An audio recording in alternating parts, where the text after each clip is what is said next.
Hello students, welcome on वास classes. और आज हम करेंगे चेंज द वॉइस पार्ट। तीन ऐड करना है यहाँ पे। पर वर्ब की थर्ड फॉर्म ऑलरेडी होती है परफेक्ट। जब भी वर्ब की थर्ड फॉर्म है तो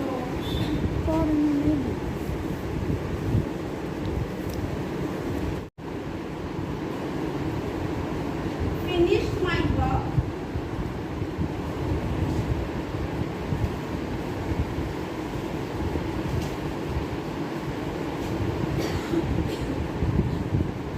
बाय 4 PM 4 बजे तक मैं अपना काम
को आगे लाती हो फिर क्या होगा?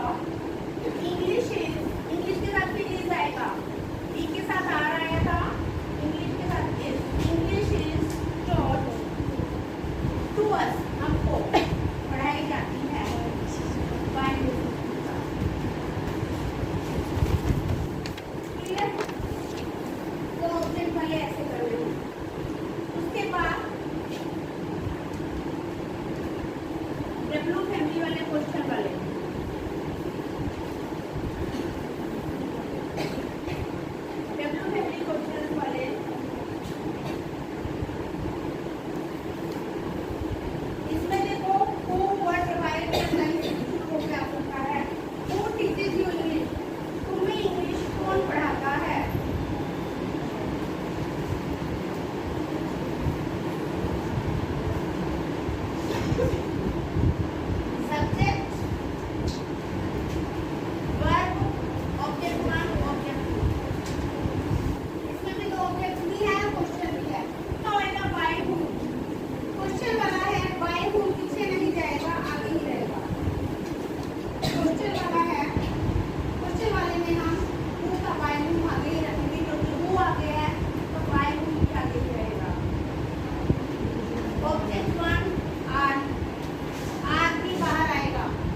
इसको ऐसा बोला, शटअप। शटअप किसको बोला? सामने वाले को। तो इसमें सिर्फ वर्ब है, ना सब्जेक्ट है ना ऑब्जेक्ट है। ये V1 है, ये ऑब्जेक्ट है। तो इनको हम दो तरह से करते हैं, एक तो यू आर। अगर सामने पीएम को बोला तो ऑर्डर, ऑर्डर लगा दो या आस्क। आस्क का मतलब पूछना भी होता है और कहना भी होता है। मैंने आपको नरेशन ट्राई की तो बताया था कि आस्क का मतलब कहना भी होता है और पूछना। ठीक है, ऑर्डर और आस्क में से एक लगाना है। यू आर ऑर्डर, उसके बाद टू। ये चार शब्द यू आर ऑर्डर, टू, ये चार शब्द आपको ऐड करने हैं। उसके बाद क्लोजर।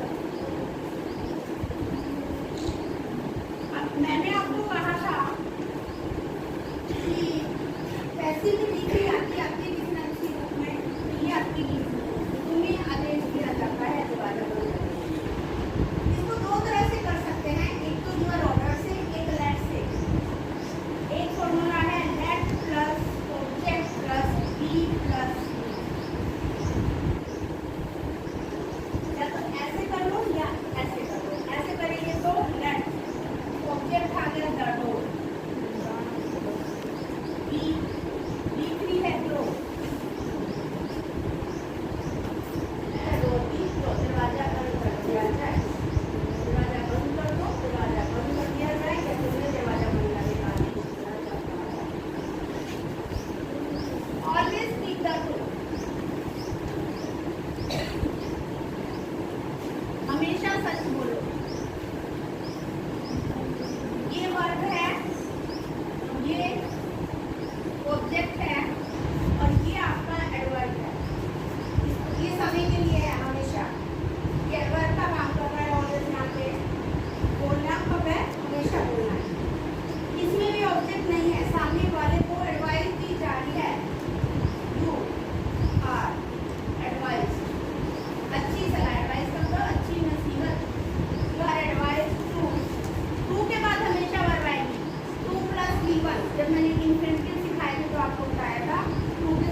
सब्जेक्ट है, ये हेल्पिंग वर्ब है, ये मेन वर्ब है, ये ऑब्जेक्ट है। इसमें आप ड्यूटी से शुरू करोगे। ड्यूटी सब्जेक्ट के बाद मस्ट, बी, वर्ब की third form done. By everyone लिखना चाहो लिख सकते हो, नहीं तो अंडरस्टूड है। Duty must be done, duty अवश्य की जानी चाहिए। हर किसी के द्वारा बाय एवरीवन लिख सकते हो या मत लिखो, दोनों चलेगा। ड्यूटी अवश्य की जानी चाहिए। ये मोडाल वाला है, दिल शेल मोडाल है ना, दिल शेल करवाए थे तो हमने बी प्लस पी थ्री लगाया था, दिल की शेल की प्लस पी थ्री। ऐसे कोई भी मोडाल आ जाए, कैन, कुड, मे, माइट, कोई भी मोडाल आ जाए तो आपने बी प्लस पी थ्री लगाना है। आई कैन हेल्प यू, मैं तुम्हारी मदद कर सकती हूँ, ये भी मोडाल है। कैन, यू, कैन का बनेगा कैन बी। हेल्प की थर्ड फॉर्म हेल्प, बाय मी। ये पैटिव सेंटेंस नहीं है, ये मैंने मोडाल के लिए सिखाया आपको। कोई भी मोडाल आ जाए आपने बी प्लस बी सी लगाना है। वो सेंटेंस शुरू होते हैं इट इज टाइम से, it is time to close the show. दुकान बंद करने का समय हो गया है, ये वर्ब है और ये सब्जेक्ट है कि ऑब्जेक्ट है? दुकान ऑब्जेक्ट है, सब्जेक्ट नहीं है। काम किया जा रहा है दुकान पे, दुकान बंद करनी है, करने वाला तो हम तुम में से कोई है। तो इट इज टाइम, समय हो गया है, समय हो गया तो ऐसे ही रखेंगे।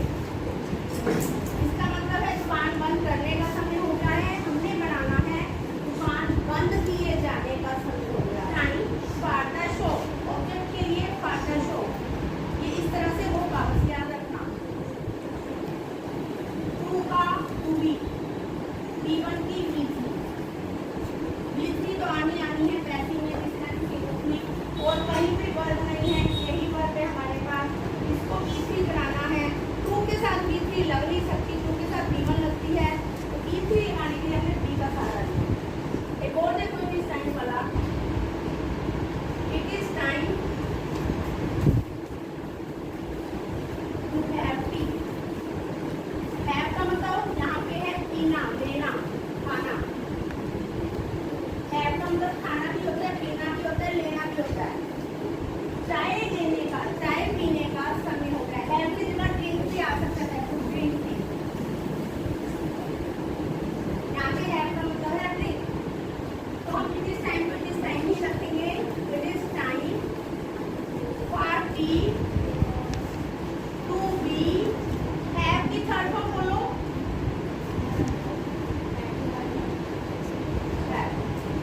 ठीक होता तो ड्रिंक, ड्रैंक, ड्रंक, फिर आप लगाते टू बी ड्रंक। एक और तरह के होते हैं मैजिक सेंटेंस, रोज स्मेल स्वीट।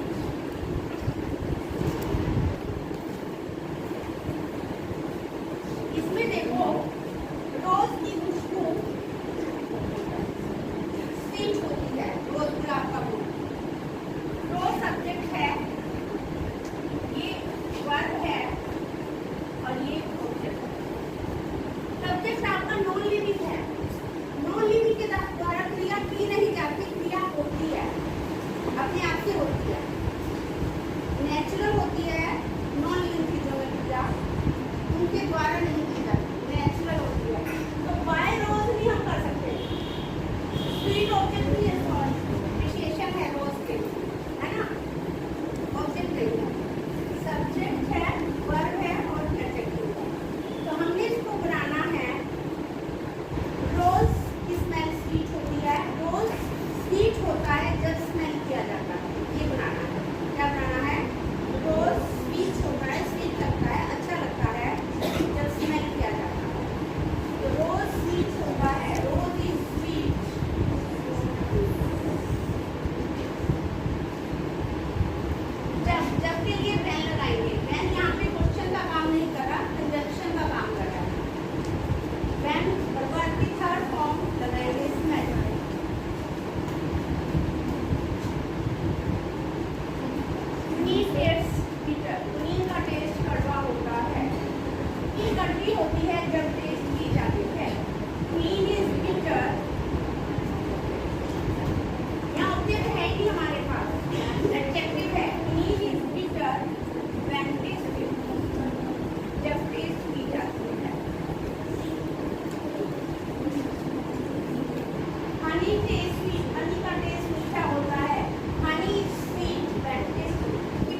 तो स्टूडेंट्स अच्छे से प्रैक्टिस कीजिए आप इस टॉपिक की, चेंज द वॉइस की, और मेरी वीडियो को लाइक, सब्सक्राइब और शेयर कर दीजिए। Thank you guys, God bless you all.